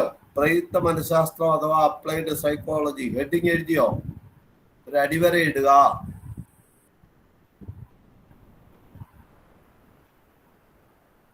അതിന്റെ ബ്രാഞ്ചുകളാണ് ഞാൻ പറയാൻ പോകുന്നത്.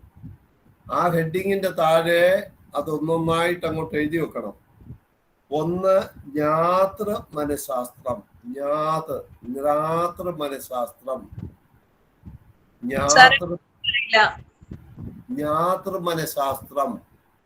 Cognitive psychology. ജ്ഞാനമെന്ന് കേട്ടിട്ടില്ലേ? ജ്ഞാന നിർമ്മിതിവാദം. അതിന്റെ ജ്ഞാതൃ മനഃശാസ്ത്രം. ശോഭ.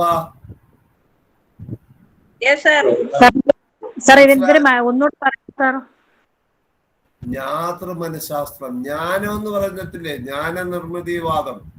അതിന്റെ ജ്ഞാതൃ മനഃശാസ്ത്രം. Cognitive psychology. അതിന്റെ ഇംഗ്ലീഷ് വേർഡ് ജ്ഞാതൃ മനഃശാസ്ത്രത്തിന്റെ English word cognitive psychology. Spelling എന്ന് പറഞ്ഞ സാറേ? ശോഭ കേട്ടില്ല ശോഭ. സാറേ സ്പെല്ലിംഗ് എന്ന് പറഞ്ഞേ?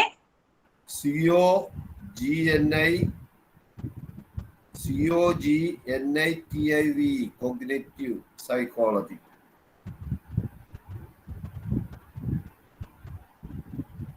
രണ്ട് ചികിത്സ നിദേശന മനഃശാസ്ത്രം. ചികിത്സാ നിദേശന മനഃശാസ്ത്രം.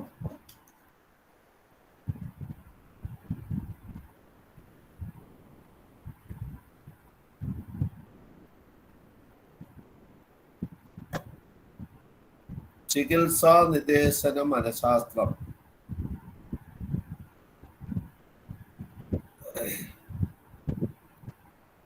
ബ്രാക്കറ്റിൽ clinical and counselling psychology. Clinical and counselling psychology. Clinical and counselling psychology.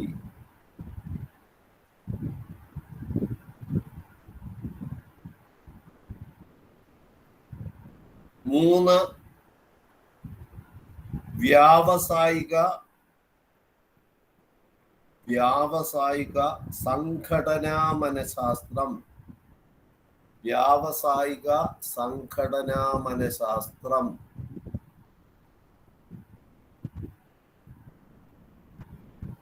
വ്യാവസായിക സംഘടനാ മനഃശാസ്ത്രം. സാറേ 1ഉം 2ഉം എനിക്ക് കിട്ടിയില്ല, അപ്പോഴേ നെറ്റ് പോയി. ഒന്നുകൂടെ ഞാനൊന്ന് തരാം, ഒന്ന് എഴുതിക്കോ. ജ്ഞാതൃ മനഃശാസ്ത്രം. Cognitive psychology. ജ്ഞാതൃ മനഃശാസ്ത്രം അഥവാ കോഗ്നിറ്റീവ് സൈക്കോളജി. രണ്ട് ചികിത്സാ നിദേശന മനഃശാസ്ത്രം. ചികിത്സാ നിദേശന മനഃശാസ്ത്രം. Clinical and counselling psychology. Clinical and counselling psychology. മൂന്ന് വ്യാവസായിക സംഘടനാ മനഃശാസ്ത്രം. വ്യാവസായിക സംഘടനാ മനഃശാസ്ത്രം.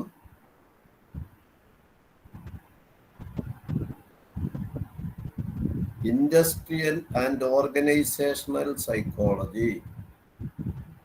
Industrial and organisational psychology.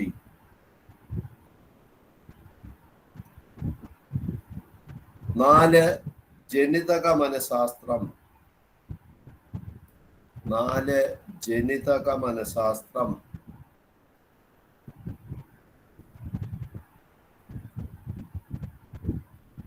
Genetic psychology. Genetic GENETIC genetic psychology. ജനിതക മനഃശാസ്ത്രം ബ്രാക്കറ്റിൽ ജനറ്റിക് സൈക്കോളജി. 5 കുറ്റകൃത്യ മനഃശാസ്ത്രം. കുറ്റകൃത്യ മനഃശാസ്ത്രം. 5 കുറ്റകൃത്യ മനഃശാസ്ത്രം ബ്രാക്കറ്റിൽ ക്രിമിനൽ സൈക്കോളജി. ബ്രാക്കറ്റിൽ ക്രിമിനൽ സൈക്കോളജി.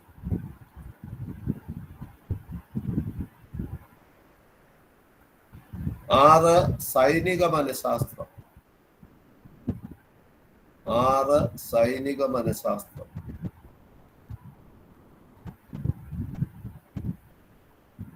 Military psychology. സൈനിക മനഃശാസ്ത്രം എന്ന് പറഞ്ഞാൽ മിലിറ്ററി സൈക്കോളജി. സാർ എന്താ അതിന്റെ ഇംഗ്ലീഷ് വേർഡ് വ്യക്തമായില്ല. മിലിറ്ററി പട്ടാളം, സൈന്യം. Military psychology. 7 കായിക മനഃശാസ്ത്രം. 7 കായിക മനഃശാസ്ത്രം.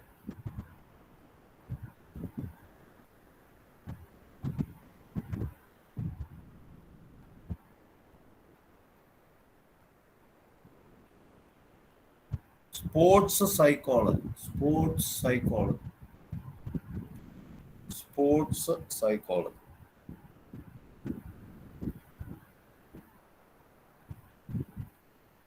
കായിക മനഃശാസ്ത്രം അഥവാ സ്പോർട്സ് സൈക്കോളജി. 8 പരീക്ഷണ മനഃശാസ്ത്രം. 8 പരീക്ഷണ മനഃശാസ്ത്രം. Experimental psychology. പരീക്ഷണ മനഃശാസ്ത്രം അഥവാ എക്സ്പെരിമെന്റൽ സൈക്കോളജി.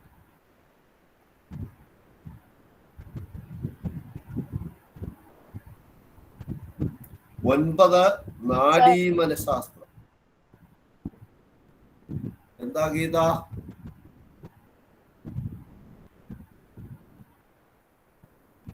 ഗീത പറ. ഗീത, ഗീത ബിജു.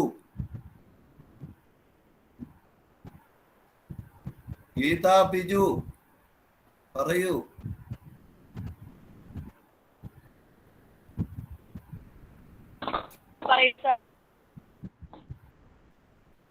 എന്ത് പറ്റി ഗീത?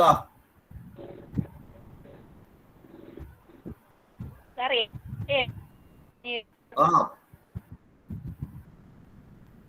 കേൾക്കുന്നില്ല ഗീത. സാർ 7-മത്തെ 8-മത്തെ ഒന്ന് പറയൂ. 7-മത്തെ കായിക മനഃശാസ്ത്രം. കായിക മനഃശാസ്ത്രം സ്പോർട്സ് സൈക്കോളജി. 8 പരീക്ഷണ മനഃശാസ്ത്രം. 8 പരീക്ഷണ മനഃശാസ്ത്രം എക്സ്പെരിമെന്റൽ സൈക്കോളജി. Experimental psychology. 9 നാഡീ മനഃശാസ്ത്രം. 9 നാഡീ മനഃശാസ്ത്രം ന്യൂറോ സൈക്കോളജി. Neuro psychology. 10 വിദ്യാഭ്യാസ മനഃശാസ്ത്രം. 10 വിദ്യാഭ്യാസ മനഃശാസ്ത്രം എഡ്യൂക്കേഷണൽ സൈക്കോളജി. സർ 10 ഒന്നുകൂടി പറയണം സർ. 10 വിദ്യാഭ്യാസ മനഃശാസ്ത്രം എഡ്യൂക്കേഷണൽ സൈക്കോളജി.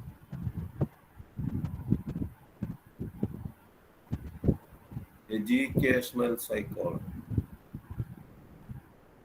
മഞ്ജുഷ. മഞ്ജുഷ. മഞ്ജുഷ 10 ഗ്രൂപ്പിന്റെ പേര് കിട്ടിയോ മഞ്ജുഷ? കിട്ടി സാർ, കിട്ടി. മഞ്ജുഷയ്ക്ക് ഒന്ന് പറയാമോ മഞ്ജുഷ? പറയാം സാർ. ആ മഞ്ജുഷ എന്ന് പറഞ്ഞേ. Yes.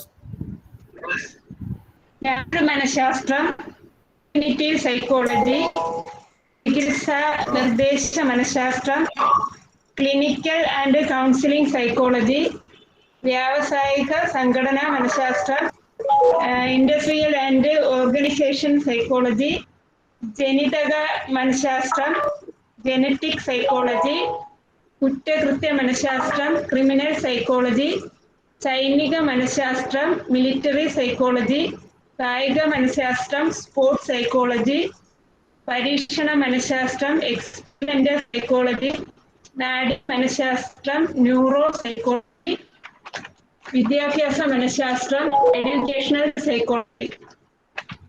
Very good Manjusha. Congratulations. Thank you sir. Manjusha congratulations. Thank you sir. Thank you sir. Okay.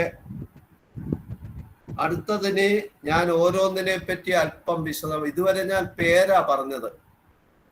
ഇതുവരെ ഞാൻ കേവല മനഃശാസ്ത്രത്തിന്റെയും പ്രയുക്ത മനഃശാസ്ത്രത്തിന്റെയും പേരുകളാണ് ഞാൻ ഇതുവരെ പറഞ്ഞത്. ഇനി അത് ഓരോന്നും എന്താണെന്ന് വളരെ ബ്രീഫായിട്ട് ഞാനൊന്ന് വിശദീകരിക്കും. ഓരോന്നും എന്താണെന്ന് ഒന്ന് വിശദീകരിക്കും. ഇനി കേവല മനഃശാസ്ത്രം എന്താണെന്ന് പറയുക. മനഃശാസ്ത്രം യഥാർത്ഥത്തിൽ ഒരു ശാസ്ത്രമാണോ എന്ന് ചിന്തിക്കുന്നവരുണ്ട്. മനഃശാസ്ത്രം യഥാർത്ഥത്തിൽ ഒരു കേവല മനഃശാസ്ത്രത്തെ പറ്റിയാ പറയുന്നത്. അപ്പൊ അതിന്റെ ഒരു ഹെഡിങ് എഴുതി വെച്ചോണം. കേവല മനഃശാസ്ത്രം അഥവാ പ്യുവർ സൈക്കോളജി. അതാണ് ഹെഡിങ്.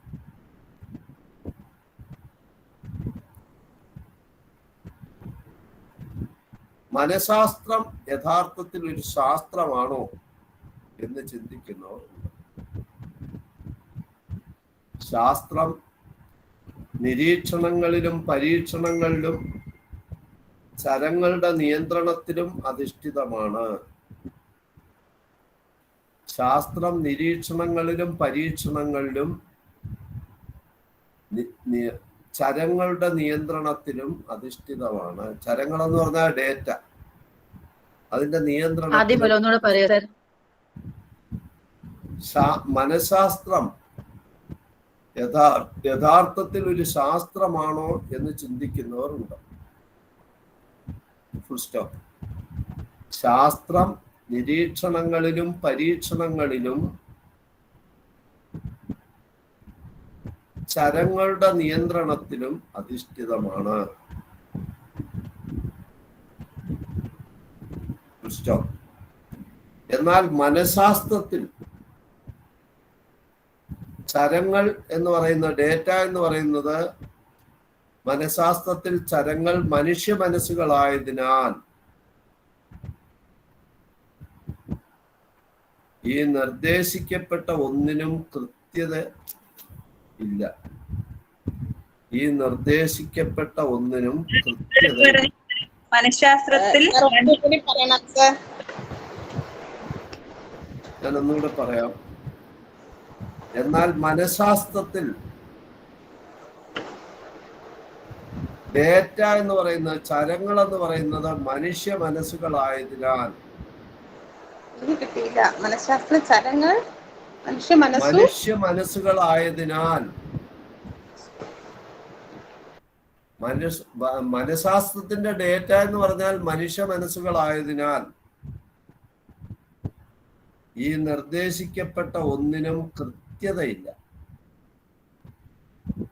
ഈ നിർദ്ദേശിക്കപ്പെട്ട ഒന്നിനും കൃത്യതയില്ല.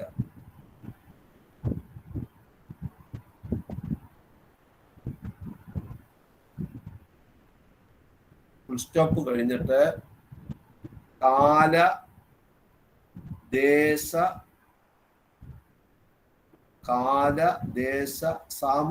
സമൂഹ വ്യത്യാസങ്ങൾ, കാലദേശ സമൂഹ വ്യത്യാസങ്ങൾ മനുഷ്യ മനസ്സുകളെയും വ്യക്തികളെയും സ്വാധീനിക്കുന്നതിനാൽ, കാലദേശ സമൂഹ വ്യത്യാസങ്ങൾ മനുഷ്യ മനസ്സുകളെയും വ്യക്തികളെയും സ്വാധീനിക്കുന്നതിനാൽ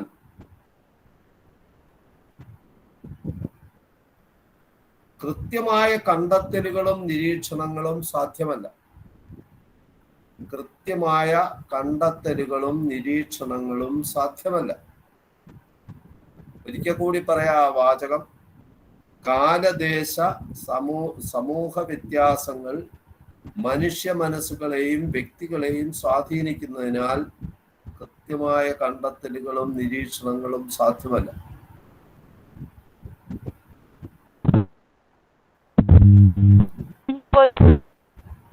സാധ്യമല്ല. മനുഷ്യന്റെ ചിന്താശേഷിയും എന്തുപറ്റി പ്രീത?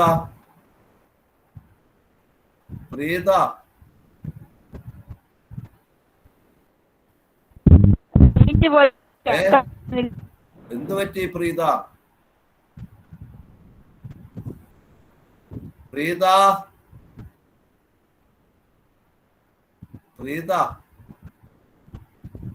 റേഞ്ച് പോയി പറഞ്ഞത്. ആണോ? റേഞ്ച് പോയി. കേൾക്കുന്നില്ല പ്രീത.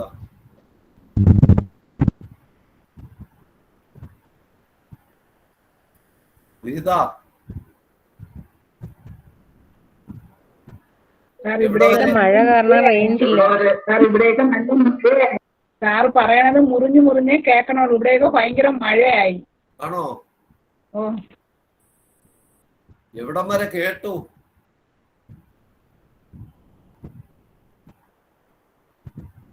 ഞാൻ പറയുന്നതും ക്ലിയർ ആയിട്ട് കേൾക്കുന്നില്ലേ? സാർ ആ കേവല മനഃശാസ്ത്രത്തെ കുറിച്ച് ഒന്നുകൂടെ ഒന്ന് പറഞ്ഞാൽ മതി സാർ. ഓക്കെ, ഞാൻ ആദ്യം തൊട്ട് ഒന്നുകൂടെ പറയുകയാണ്. കേവല മനഃശാസ്ത്രം യഥാർത്ഥത്തിൽ ഒരു ശാസ്ത്രമാണോ എന്ന് ചിന്തിക്കുന്നവരുണ്ട്.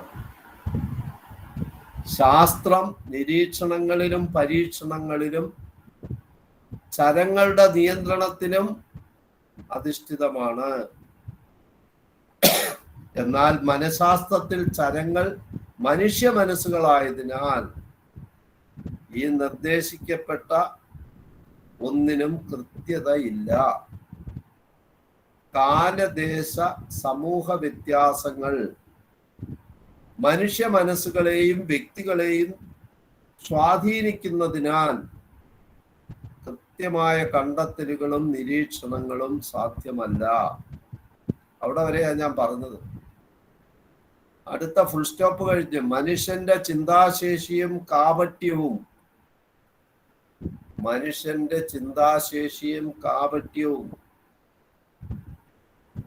യഥാർത്ഥ നിഗമനങ്ങൾക്ക് തടസ്സം സൃഷ്ടിക്കുന്നു. മനുഷ്യന്റെ ചിന്താശേഷിയും കാപട്യവും യഥാർത്ഥ നിഗമനങ്ങൾക്ക് തടസ്സം സൃഷ്ടിക്കുന്നു.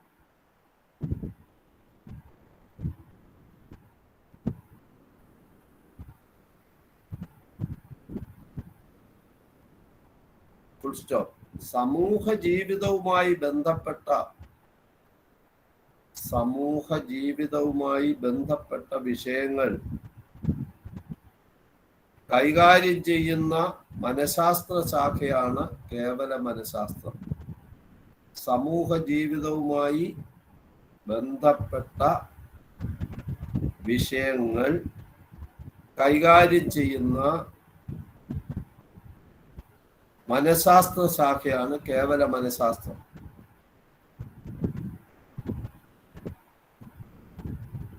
Full stop. ഈ വിഭാഗത്തിൽപ്പെടുന്ന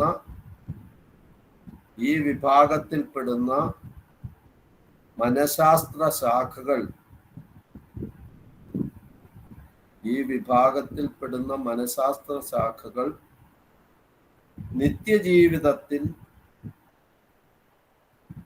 നിത്യജീവിതത്തിൽ പ്രായോഗിക തലത്തിൽ കൊണ്ടുവരുന്നതിന് ഈ വിഭാഗത്തിൽപ്പെടുന്ന മനഃശാസ്ത്ര ശാഖകൾ നിത്യജീവിതത്തിൽ പ്രായോഗിക തലത്തിൽ കൊണ്ടുവരുന്നതിന് കൃത്യമായ രീതി അവലംബിക്കാൻ ബുദ്ധിമുട്ടാണ്. ഒരിക്കൽ കൂടി പറയാം. ഈ വിഭാഗത്തിൽപ്പെടുന്ന മനഃശാസ്ത്ര ശാഖകൾ നിത്യജീവിതത്തിൽ പ്രായോഗിക തലത്തിൽ കൊണ്ടുവരുന്നതിന് കൃത്യമായ രീതി അവലംബിക്കാൻ ബുദ്ധിമുട്ടാണ്.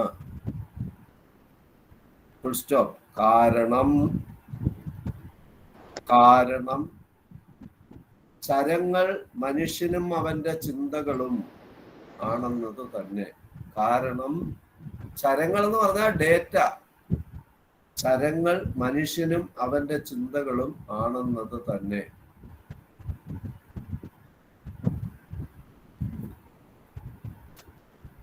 ചിന്തകളും ആണെന്നത് തന്നെ. റീജ മോൾ, റീജ കിട്ടി സാർ. ഇല്ല, കിട്ടിയോ ഇല്ലയെന്നല്ല റീജ ഞാൻ ചോദിച്ചത്. റീജയ്ക്ക് കാര്യങ്ങൾ ആ ഒരു പാരഗ്രാഫ് എഴുതിയെടുത്തോ റീജ? എഴുതിയെടുത്തു. ആദ്യത്തെ കുറച്ച് ഭാഗം മിസ്സായിട്ടുണ്ട് സാർ. ആണോ? ഏതാ മിസ്സായത്? മനഃശാസ്ത്രം എന്നത് യഥാർത്ഥത്തിൽ ഒരു ശാസ്ത്രമാണോ എന്ന് ചിന്തിക്കുന്നവരുണ്ട്. ശാസ്ത്രം നിരീക്ഷണങ്ങളിലും പരീക്ഷണങ്ങളിലും കഴിഞ്ഞുള്ള ഭാഗം കുറച്ച് കിട്ടാനുണ്ട്. പരീക്ഷണങ്ങളിലും ചരങ്ങളുടെ നിയന്ത്രണത്തിലും അധിഷ്ഠിതമാണ്. Full stop. എന്നാൽ മനഃശാസ്ത്രത്തിൽ ബാക്കി കിട്ടി സാർ. എന്നാൽ റീജമോൾ ഒന്ന് വായിക്കുവോ? റീജമോൾ എല്ലാവർക്കും വേണ്ടി വായിക്കാം. കേവല മനഃശാസ്ത്രം അഥവാ പ്യുവർ സൈക്കോളജി. യഥാർത്ഥത്തിൽ ഒരു ശാസ്ത്രമാണോ എന്ന് സംശയിക്കുന്നവരുണ്ട്. മനഃശാസ്ത്രം യഥാർത്ഥത്തിൽ ഒരു ശാസ്ത്രമാണോ? അതെ, മനഃശാസ്ത്രം യഥാർത്ഥത്തിൽ ഒരു ശാസ്ത്രമാണോ എന്ന് സംശയിക്കുന്നവരുണ്ട്. ശാസ്ത്രം നിരീക്ഷണങ്ങളിലും പരീക്ഷണങ്ങളിലും ചരങ്ങളുടെ നിയന്ത്രണത്തിലും അധിഷ്ഠിതമാണ്.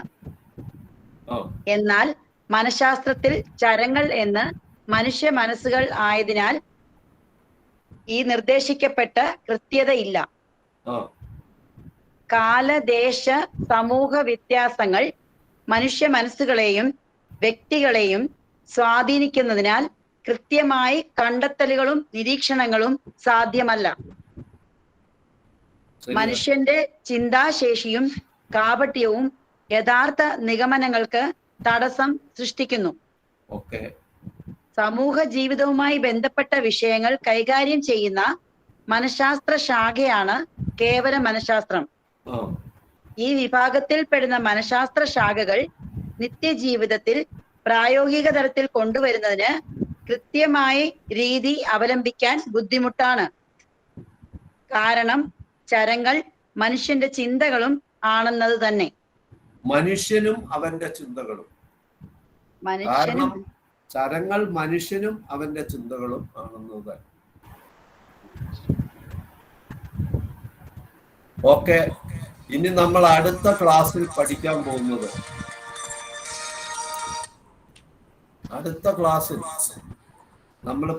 പോകുന്നത്, ഈ കേവല മനഃശാസ്ത്രത്തിലെ 8 മനഃശാസ്ത്ര ശാഖകളെ പറ്റി പഠിക്കും.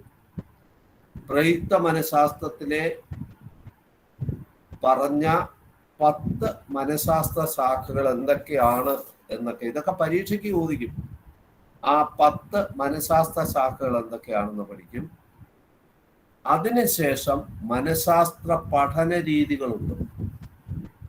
മനഃശാസ്ത്ര പഠന രീതികൾ introspection method, observation method, experimental method, survey method തുടങ്ങിയ മനഃശാസ്ത്ര പഠന രീതികളുണ്ട്. അതിനെപ്പറ്റിയൊക്കെ അടുത്ത ക്ലാസ്സിൽ നമുക്ക് വിശദമായിട്ട് ഇതിലേക്ക് പഠിക്കാം. ഇന്നൊരു ആമുഖമായിട്ടുള്ള കാര്യങ്ങൾ മാത്രമേ ഞാൻ പറഞ്ഞുള്ളൂ.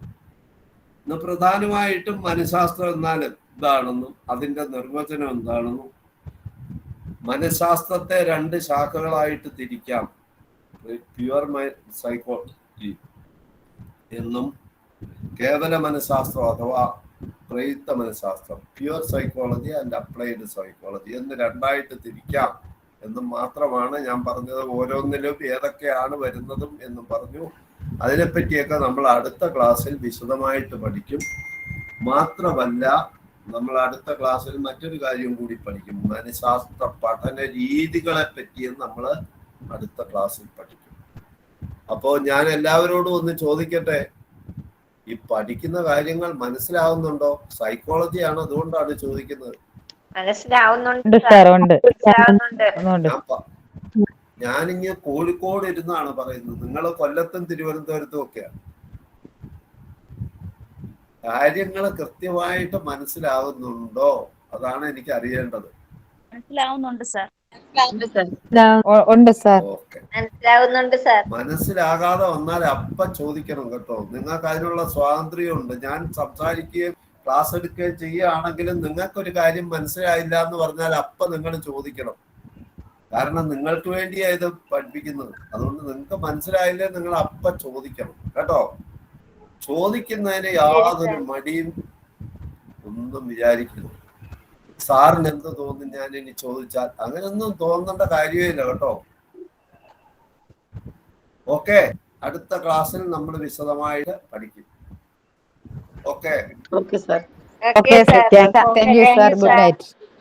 ഞാനൊന്ന് ചോദിച്ചോട്ടെ സാർ?